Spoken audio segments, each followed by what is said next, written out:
Hi, my name is Will Seitz. I'm an associate professor of journalism at Lincoln University here in Jefferson City, Missouri. And I'm going to speak about Althea Gibson. And it seems that many people have heard the name Althea Gibson. However, many of us struggle to define who she is or why we know the name. Those who do know the relevance of Althea Gibson, namely her accomplishments, don't seem to understand the full story of why we don't know Althea Gibson and why we should. So, who is Althea Gibson? Well, in a nutshell, she was the first black person, male or female, to win a tennis Grand Slam event, the French Open in 1956. The Grand Slams are the Australian Open, French Open, US Open, and Wimbledon. On a side note, she was also the first black female to join the LPGA as a pro golfer.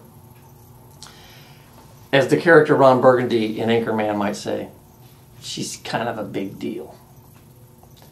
And she is, in two sports.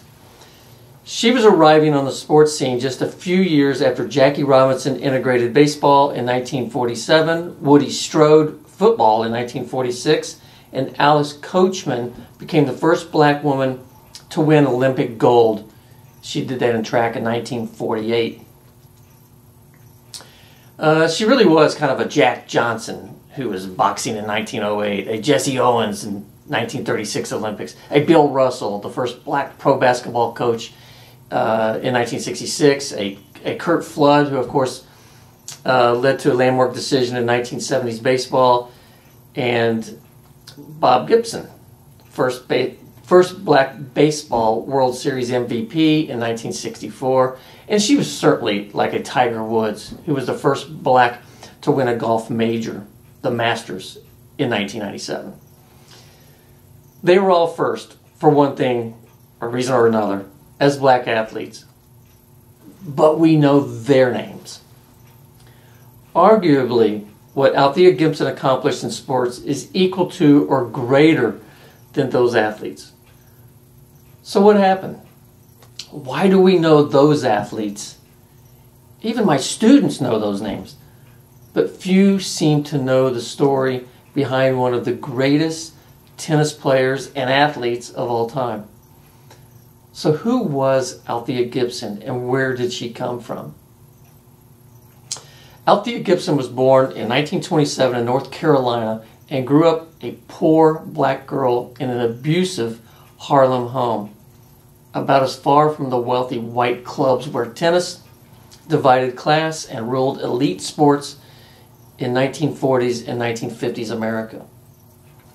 She often ran away from home and seldom attended school after the 6th grade. She was tall, smart, attractive, and a natural athlete. Gibson dominated every street game she could find. Eventually, she was able to get some lessons, which rapidly increased her skills. She won some local tournaments, and by pure luck, a black physician learned about the gifted athlete who was later nicknamed the Harlem Cinderella. Althea received tennis lessons and was able to play in local matches at low-level venues that allowed her entry. There was a lot of resistance, but not solely because she was black, but because she was winning. Letting a poor black girl into a tennis match was one thing. Getting beat, and getting beat badly, was quite another. She began to move up the sports ladder, inching closer to bigger tournaments. But she was black, and even tougher for her, a black woman, in a sport that was lily white, very elite, and one of the last sports to racially integrate. She was told to keep her mouth shut, and others would try to make things happen. She quietly and politely ignored the advice. For a while, she kept silent when the taunts and the name-calling began. The wealthy whites running the tennis world didn't like having a black woman beating their white champions. It just wasn't the way it was supposed to be in 1940s America. When a young Gibson was told she could play at tournaments, but she couldn't use the facilities, or eat in the clubhouses, or even stay at the same hotel with other players, she began to vocalize her feelings and her beliefs. To the elite white tennis world, Althea Gibson was a monster unleashed. She was good, maybe great, but she was black. The media joined in, noting each time Gibson made a negative gesture or move towards her opponents, all of them white. On more than one occasion, Gibson refused to shake hands after losing a match to a white opponent. That became the story. That became the headline. Gibson continued to be a burr under the saddle of the tennis world. She became the first black to play at the famous U.S. Open at Forest Hills. Many blacks were upset that she accepted because the club was only accepting one black at a time. Blacks wanted more, but Gibson believed one was better than none. She lost her match. At some point, it looked like Althea was reaching the black glass ceiling in tennis. She was advised to have a plan B, and that plan began with getting an education. Eventually, the former school dropout realized education was a ticket to life, a life beyond tennis. She needed a high school diploma. There was no GED in those days. But thanks to a wealthy African-American physician and tennis coach, she began 10th grade at the age of 19 and was sitting in her senior year at high school at the age of 21.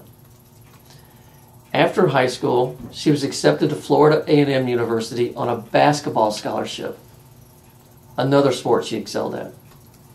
She graduated from Florida in 1953. After Florida, she immediately took a job teaching and coaching men's tennis at Lincoln University. She would teach physical education at Lincoln. It didn't take long for controversy to find the Harlem Cinderella. Having been raised in New York, she wasn't ready for Jefferson City's Southern influence and reluctance to change its civil rights stance. She was vocal about being turned away at a Jeff City bowling alley. No blacks allowed. She didn't like Jefferson City. She made that known. But she did like one thing in Jefferson City and at Lincoln University. She fell hard for the head of LU's ROTC. He wanted her to leave the world of tennis and join the Women's Air Corps. She agreed, and she thought she would look good in uniform. After all, tennis wasn't going to happen. She's the wrong color, and she's getting too old. We don't really know what happened between Gibson and her ROTC captain, who was 15 years her senior, but it appears that the relationship died about as fast as she could pack her blue Oldsmobile and leave the LU campus and tennis for good. That was late 1954, early 1955, just months before she would win her first Grand Slam event. After leaving Jefferson City, she went back to New York, back to New Jersey, back to familiar grounds.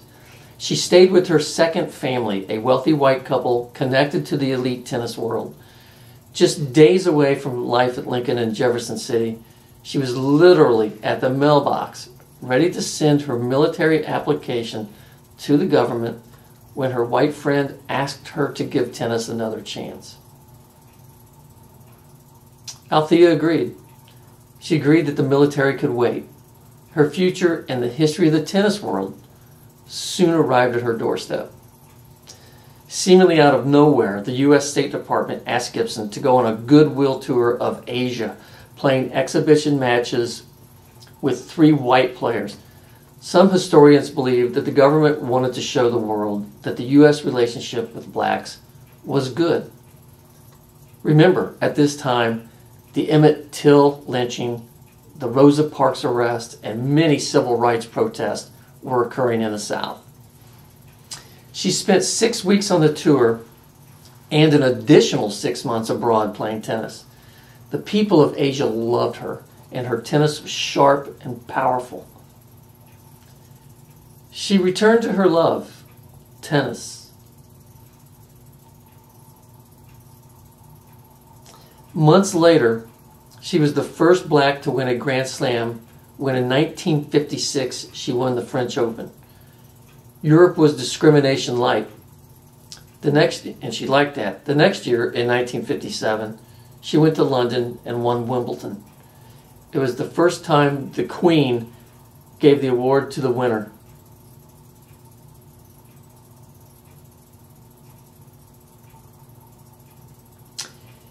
In New York, she received a ticker tape parade, only the second black to get the honor. Jesse Owens was the first in 1936 after winning 4 gold medals at Hitler's Olympics. She went on to win the U.S. Open the next year in 1958. She won the same 2 again. It would be 43 years before Venus Williams would accomplish the same feat. Her Grand Slam wins, 5 total singles, 5 total doubles. She won the 1956 French Open, the 1957 Wimbledon and U.S. Open, and the 1958 Wimbledon and U.S. Open. Her success in tennis came late in her life, almost 30 years old, unheard of today. Gibson won 5 single Grand Slams and 7 doubles Grand Slams. Her win at Wimbledon paid her 0. Venus Williams won $650,000 to win the same event. Gibson often complained about this, blaming anyone and everyone she could think of.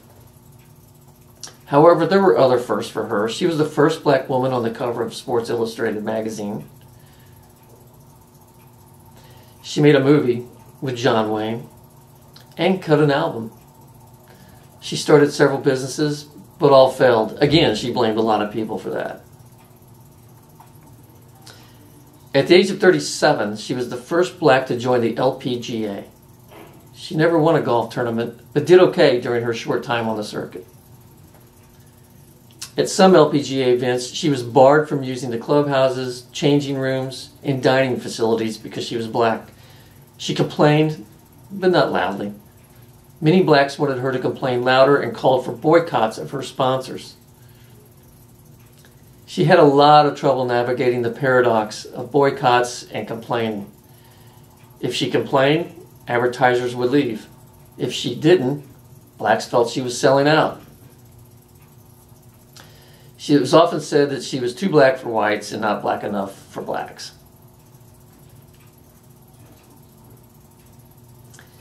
Gibson often says she arrived too soon. The elite tennis world was still amateurs. Grand Slams were played by amateurs, not pros. Remember the Olympics when our pro athletes couldn't participate.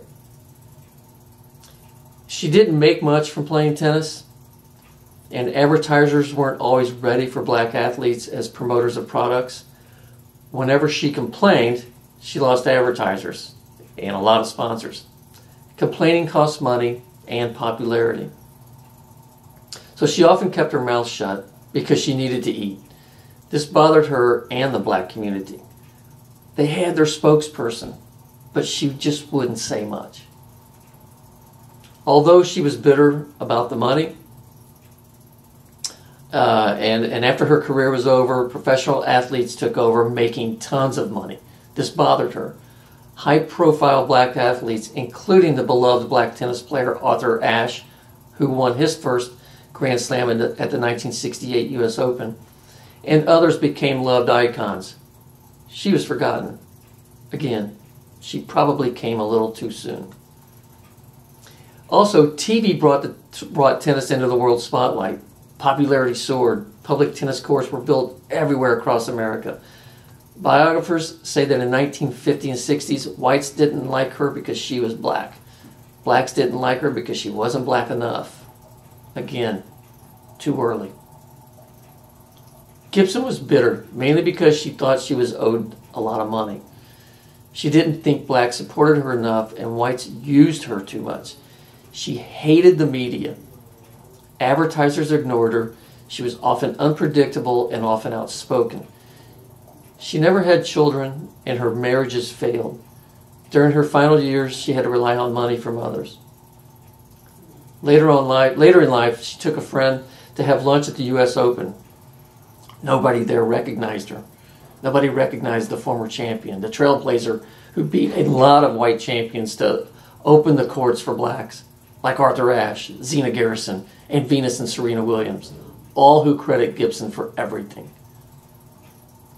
Gibson walked away from that lunch at the U.S. Open, embarrassed, but also vowing never to return, and she never did. Late in life, she didn't allow visitors to her home, rarely talked to anyone, and basically remained bitter to the end. She hated the media. In turn, they simply forgot about her. Everyone did.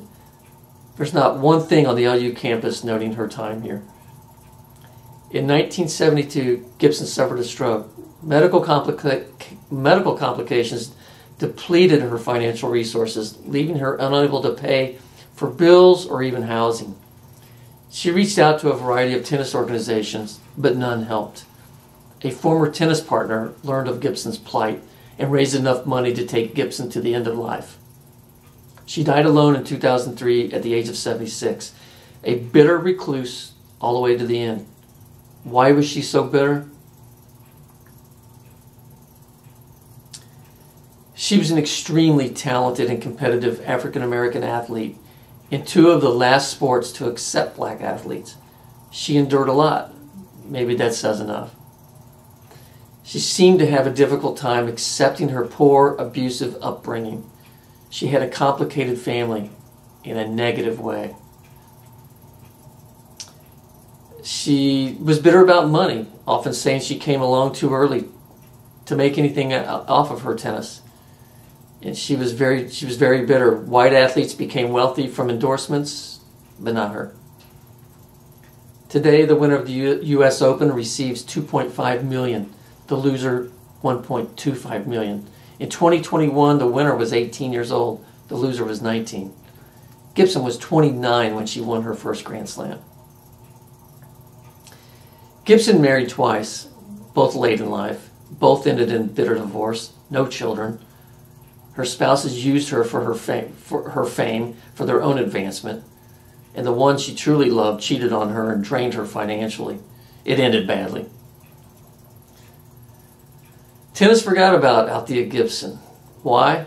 Maybe because she was known to say what she was thinking, and her words were often unpredictable. Tennis at the time was prim and proper. They didn't want an angry former star, black or white. She was vocally upset about the money and the fact that TV was smitten with the most recent stars, living in the moment, not the past. In the years following Gibson's wins, tennis became a very popular TV sport. It needed the Billie Jean Kings, the Chris Everts, and the Rod Lavers, Arthur Ashes, the Borgs, the Connors, and McEnroes. For whatever reason, TV and media didn't need Althea Gibson.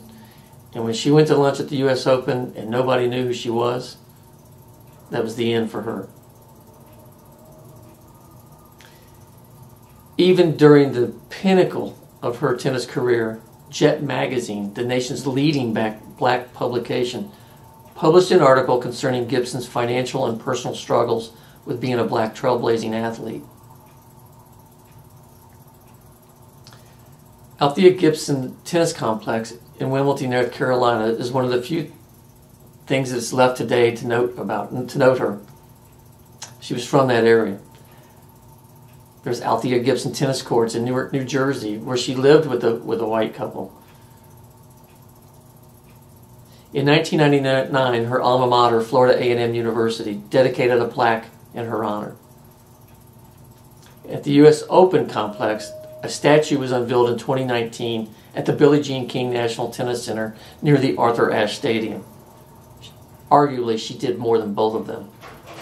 In 2017, the LU tennis courts received a $600,000 upgrade through partnerships and grants with Jeff City Parks, Missouri DNR, and the U.S. Tennis Association. The courts are named for Yvonne Walker Hord, who taught at Lincoln University.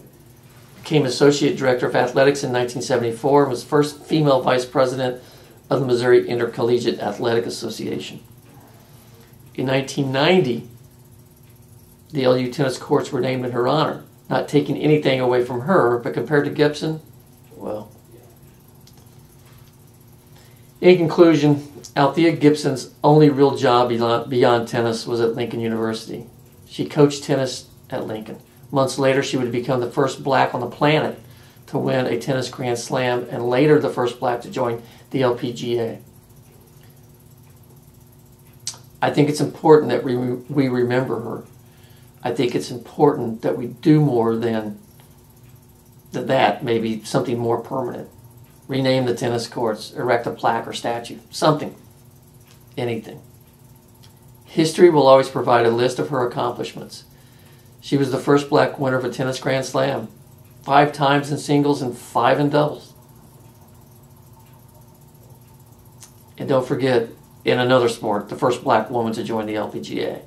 And like me, she's forever a faculty Lincolnite. And like me, I'm sure she hoped that she shaped and maybe even positively changed a life or two while at Lincoln. I have no doubt she did. Thank you.